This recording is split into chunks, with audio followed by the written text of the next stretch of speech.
Assalamualaikum warahmatullahi wabarakatuh. Balik lagi di channel YouTube Edu Story, tempat belajar UTBK yang cozy.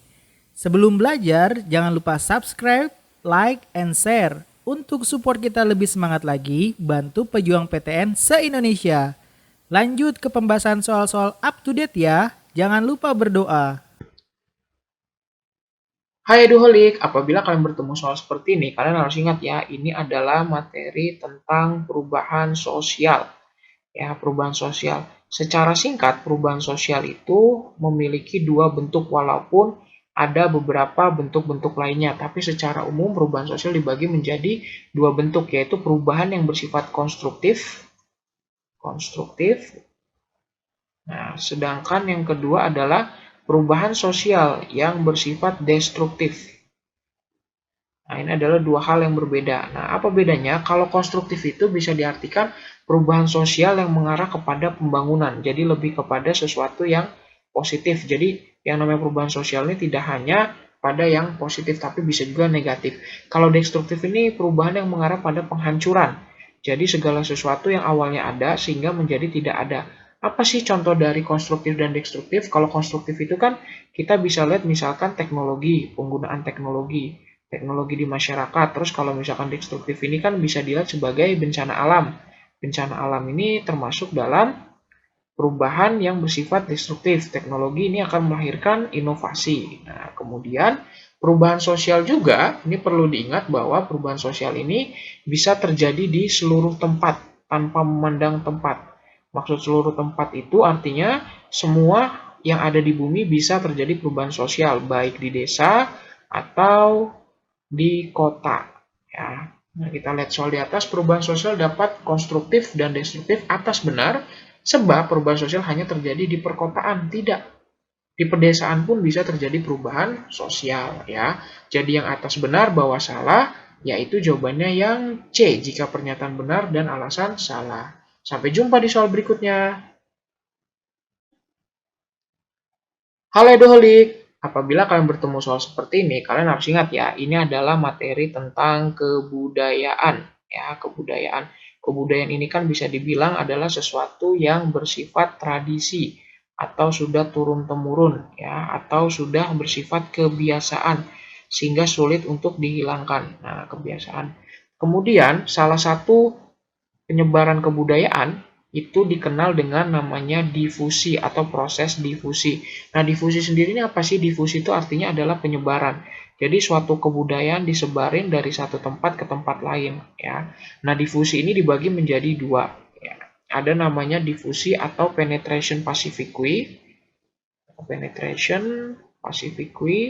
dan yang kedua ini ada namanya penetration juga atau penekanan, kalau arti dalam bahasa Indonesia penekanan, penetration violence atau melalui kekerasan. Nah, apa perbedaannya dari sini? Kalau penetration pacificu ini proses penyebaran kebudayaan dilakukan secara damai atau pendekatan yang lembut.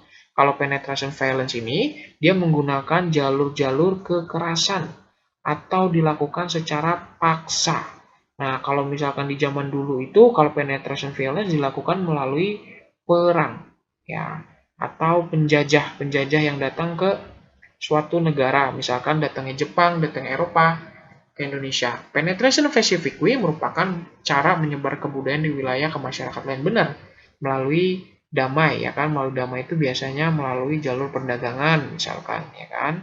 Melalui pertukaran pelajar itu termasuk pacifically. Sebab difusi merupakan penyebaran kebudayaan. Iya, jadi difusi itu bagian dari umumnya dibagi menjadi dua, yaitu pacifically dan violence. Atas benar dan bawah benar berkaitan, sebab penetration pacifically bagian dari difusi. Jadi jawabannya adalah yang A, atas benar, bawah benar, dan memiliki sebab akibat. Sampai jumpa di soal berikutnya. Halo Edoholik, apabila kalian bertemu soal seperti ini, kalian harus ingat ya, ini adalah materi tentang interaksi sosial. Ya, interaksi sosial. Nah, interaksi sosial ini dalam prakteknya memiliki bentuk-bentuk. Jadi, kapan orang berinteraksi, kapan orang dikatakan tidak berinteraksi. Bentuk interaksi sendiri ini dibagi menjadi dua. Ada yang bersifat asosiatif, Yang kedua ada yang bersifat disasosiatif. Di sini kan ada namanya dis. Kalau dis itu kan artinya tidak. Singkatnya adalah kalau asosiatif itu adalah interaksi sosial yang mengarah kepada positif, tindakan-tindakan positif. Kalau disasosiatif itu yang mengarah kepada negatif. Nah, disasosiatif dan asosiatif ini dibagi lagi. Yang pertama, kalau asosiatif ini ada yang namanya asimilasi. Kemudian yang kedua ada namanya akulturasi. Yang ketiga ada namanya akomodasi. Dan yang keempat ada namanya kerjasama atau nama lainnya itu ada kooperatif. Nah, berbeda dengan misalkan disosiatif. Kalau disosiatif itu yang pertama adalah konflik. Yang kedua ada namanya kontravensi. Dan yang terakhir ada namanya kompetisi. Nah, kalau dari sini kan yang ditanyakan dalam soal di sini adalah apa sih yang termasuk dalam disosiatif. Kita lihat di sini yang termasuk dalam disosiatif apa? Kalau disosiatif berarti ada konflik, di sini ada konflik, ada kontravensi, ada kompetisi. Nah, kalau kita lihat 1 sampai 4 itu yang termasuk dalam disosiatif yaitu kompetisi dan konflik, ada 1 dan 3. Jadi jawabannya adalah yang B jika 1 dan 3 benar. Sampai jumpa di soal berikutnya. Halo Edolik, apabila kalian bertemu soal seperti ini, kalian harus ingat ya, ini materi tentang diferensiasi sosial. Diferensiasi.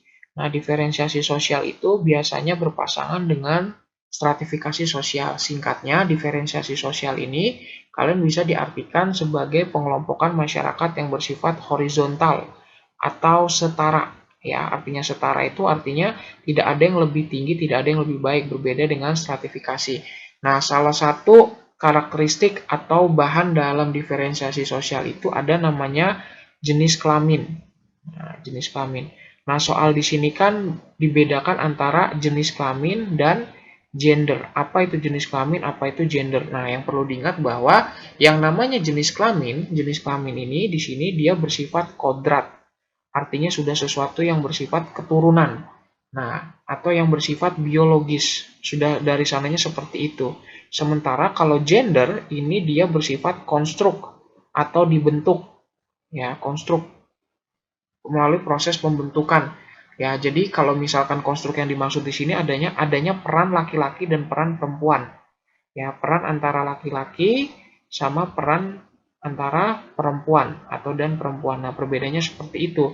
Jadi bisa dibilang kalau gender ini bersifat tidak kodrat.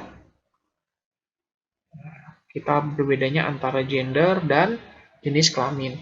Nah, kalau misalkan kita lihat di soal sini, berikut pernyataan yang benar terkait gender dan jenis kelamin. Gender merupakan pembagian peran, ya, pembagian peran laki-laki dan perempuan. Ini pembagiannya berkaitan dengan tugas, ya. Tugas atau wewenang di masyarakat. Kemudian gender tidak dapat dipertukarkan, bisa dipertukarkan. Jadi ada yang jenis kelaminnya adalah perempuan, kalau misalkan gendernya adalah laki-laki. Kemudian yang keempat, jenis kelamin bukan merupakan kodrat. Jenis kelamin itu merupakan kodrat. Ya, kodrat. Jenis kelamin itu merupakan kodrat. Kodrat itu artinya bersifat turunan. Gender yang nomor 3, jenis kelamin merupakan perbedaan secara biologis. Tadi perbedaan secara biologis. Gender tidak dapat dipertukarkan, bisa dipertukarkan. Jadi yang benar adalah antara 1 dan 3, yaitu yang B. Jika 1 dan 3 benar. Sampai jumpa di soal berikutnya. Halo Edoholik, apabila kalian bertemu soal seperti ini, kalian harus ingat ya, ini menceritakan atau membahas tentang kelompok sosial. Jadi materi kelompok sosialnya harus dibuka kembali. Nah, kelompok sosial ini kan adalah kumpulan individu dengan tujuan dan kepentingan lainnya. Nah, kelompok sosial ini dibagi dalam jenis-jenisnya. Sebenarnya kelompok sosial ini memiliki beberapa jenis, akan tetapi di sini yang dibahas adalah solidaritas. Nah, solidaritas ini adalah kelompok sosial yang digagas oleh salah satu tokoh namanya Emil Durkheim. Emil Durkheim. Nah, Emil Durkheim ini dia membagi kelompok sosial berdasarkan solidaritas. Yang pertama ada namanya solidaritas mekanik, dan yang kedua ada solidaritas organik. Nah, mereka atau Emil Durkheim membayangkan masyarakat seperti ini. Mekanik ini adalah masyarakat yang ada di pedesaan. Jadi kita membayangkan bagaimana gambaran pedesaan. Kalau organik ini adalah yang ada di perkotaan. Nah, apa bedanya? Kalau misalkan masyarakat yang pedesaan ini, dia biasanya ada keakraban atau kedekatan. Yang kedua, dicirikan dengan kerjanya itu masih sederhana. Artinya sistem kerjanya masih sederhana, tidak sekompleks di kota. Nah, kalau misalkan perkotaan, dia ngumpul berdasarkan kepentingan. Artinya ada kontrak yang terjadi. Nah, kemudian kalau misalkan pekerjaan di perkotaan itu lebih bersifat spesialisasi. Arti spesialisasi itu yaitu tidak semua orang bisa menguasai satu bidang. Dari sini kita lihat jenis kelompok sosial di mana sangat erat yaitu akrab dan berada di pedesaan. Kata kuncinya pedesaan yaitu mekanik. Jadi jawabannya adalah yang B, mekanik. Sampai jumpa di soal berikutnya. Terima kasih sudah nonton full video ini. Tulis saran dan request soal yang kalian ingin bahas di kolom komentar. Salam Eduholik, salam pejuang PTN.